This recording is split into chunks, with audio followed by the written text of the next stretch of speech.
Back again for another video. On today's topic, we will be talking about what separates the men from the boys, right?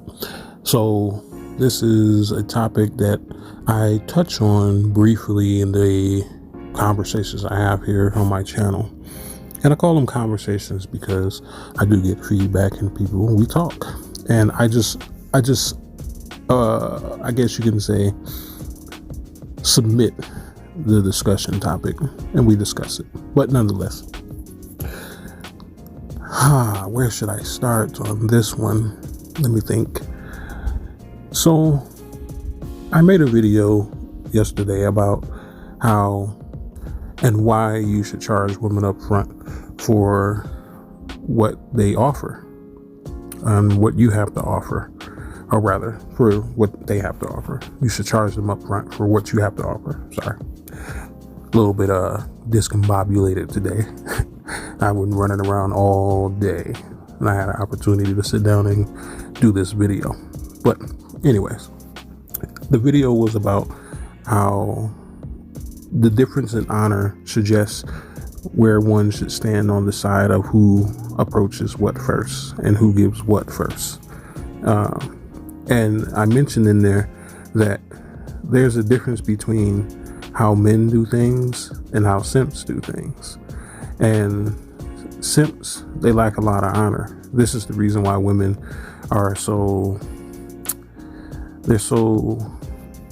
hesitant to engage with men in the way that they should, where they are supposed to give up what they're supposed to offer first.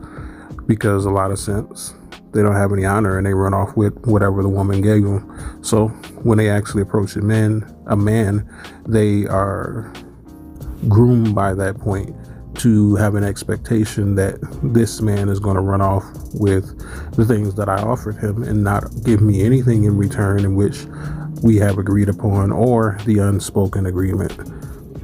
Thus, it leaves her in a situation where she is constantly approaching men incorrectly, demanding and expecting things from men that she shouldn't. Basically, she gains an entitlement complex due to the waves and waves of men, or rather I should say simps, who are running off with the goods, right? So I think I should expound on it a little bit in regards to how the men and the simps are separated. I think women know this right off back. It's just that a lot of women, especially our women, they are groomed. They almost have the too good to be true complex, where when they actually meet an actual man, they automatically assume that he's too good to be true. So it's the constant plethora of shit tests.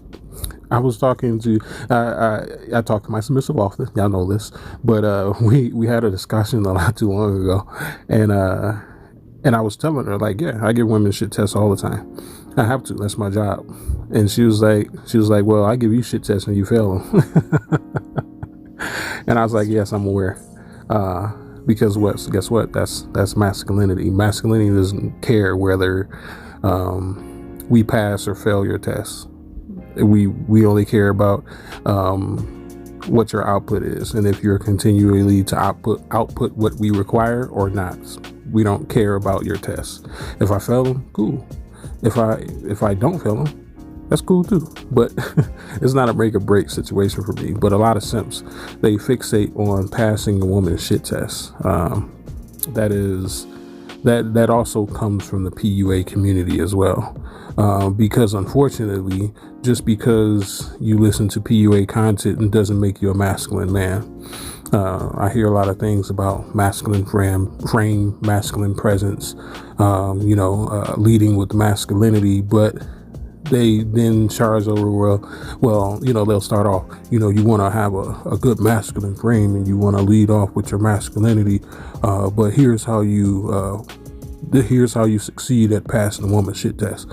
What? That doesn't make any sense at all to me. I mean, for the men out there who are eating it up and they're seeing results in regards to the things that they want to accomplish, good for you. But on this side, it doesn't work for me. The reason why it doesn't work for me, because I don't care if it does or not.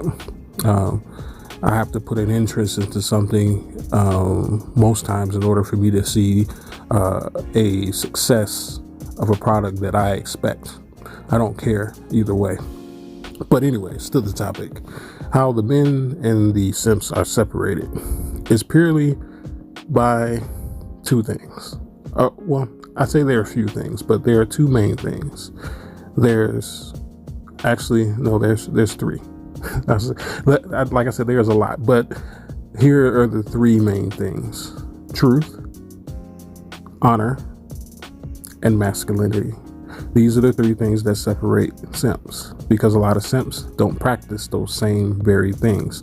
And that's the reason why I bring this up, because of the topic that I had yesterday, the discussion that I brought to you all, that the reason why men operate the way we do is because we get the results that we want.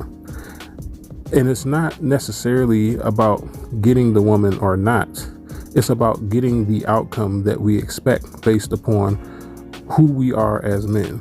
For instance, if I say to a woman, hey, I expect A, B, and C of you, and here's what I have to offer. And this can be over a course of time. This doesn't have to be a one-off situation where you have this conversation. But over a course of time, these things are relayed to her. And her response is, I'm not going to do any of that. I don't care about this shit. And you need to pay me up front. And I say, hell no, I'm not going to do that. I have my rules and my standards and my principles, and that's just the way it's going to go. So get with it or get gone. And she leaves. I didn't lose anything. Whereas with a simp, he felt like he lost the game. You know, he felt like he didn't pass a woman's shit test, right? That's the difference in masculinity. That's the difference in honor. That's the difference in truth. That's the difference in a simp versus a man. Because men, we don't necessarily care about what the outcome is according to if we get the woman or not. What we care about is if I'm on the path that I'm supposed to be on according to what my purpose is. And if that woman does not want to help with that purpose, if she cannot add to that purpose, if she does not support that purpose, if she does not, nurture that purpose, if she doesn't add to that purpose, if she doesn't do any of these things, we don't care. We don't care if she wants to do it or not, because once again, for a lot of men, their purpose isn't necessarily pivoted off of women. So whether a woman's there or not, the purpose must continue.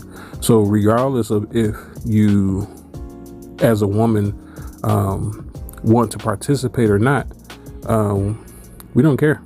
I mean, it'd be great to have some help. It'd be great to have some assistance. It'd be great for a woman to put her feminine energy on, put her feminine energy up to be used as a tool to reverberate what the purpose is and grow it even bigger. That's great. That's awesome. That is the one of the pinnacles of accomplishment between couples, between men and women, between whatever your situation is. As long as it's a man and woman, that is probably one of the best outcomes that you can have in that type of structure, whatever the structure may be. But regardless of if you're there or not, the purpose must continue. I hold my honor intact. I hold the truth intact. I hold my masculinity intact. Anytime that I descend from one of those things, descend off of that principle of being truthful, of holding honor and holding my masculinity, I am no longer operating as a man should, period. It doesn't matter what the context of the situation is. It doesn't matter what the situation calls for. It doesn't matter any of that stuff. Like I said, if I am not presenting myself and holding myself to those standards, then I can't necessarily consider myself a man. And once again, that is the difference of simps. Simps are moldable. Masculinity is not moldable. You can't. The only person who can mold masculinity is the master of masculinity. That's the only person that can mold it, and that is the individual who wields it. It's no different than a sword. A sword is a very hardened thing. Yes, they break. They are not invincible, but used correctly, they can be one of the most powerful tools on the battlefield, depending on what type of battlefield you're on. And it has a purpose. It can be used for multiple things. You can peel potatoes, or you can peel somebody's scalp. But all in all, it doesn't waver off of what its intended purpose is. It's intended to be sharp. It's intended to cut. It's intended to be swift in what it does. This isn't a slow process type of thing. But where I'm going with bringing masculinity to the likeness of a sword is that if I melt down and I bend this sword past the point of what it was intended for, then it is no longer a sword. It is a broken sword, or it forms something else if I melt it down. Meaning that if I change its form, so much so that it's unrecognizable, is no longer a sword. And that's the same with masculinity. When you have the core tenets of the honesty, the honor, and the masculinity, this is the sword. When you start to alter those things, it is no longer a sword, and it is no longer what we consider to be a man. So that's the way I look at it. That's the way I look at simps.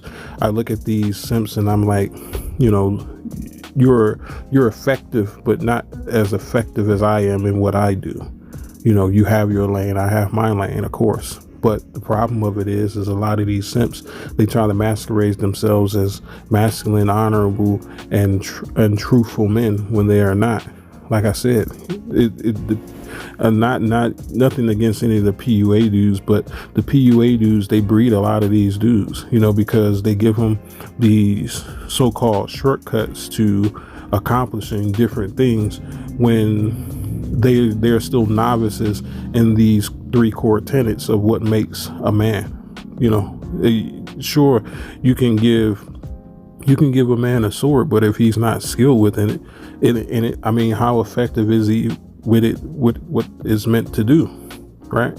And that's no different than, like, yeah, sure, you can slice somebody, you can cut somebody, but the efficiency of a sword is not as efficient as it should be, because this is a novice wielding it.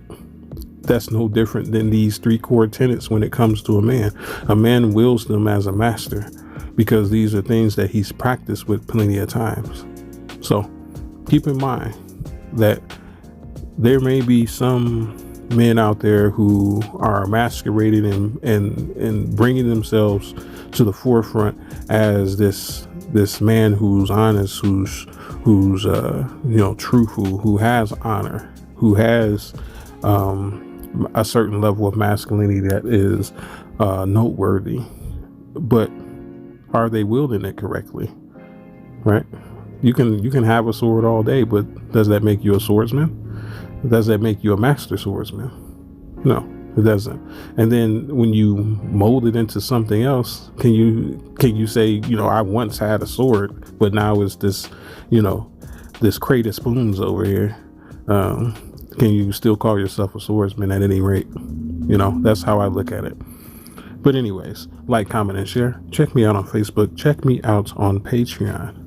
But until next time, this has been the Wolf and Beta Close. May you have a good day. And of course, peace be with you.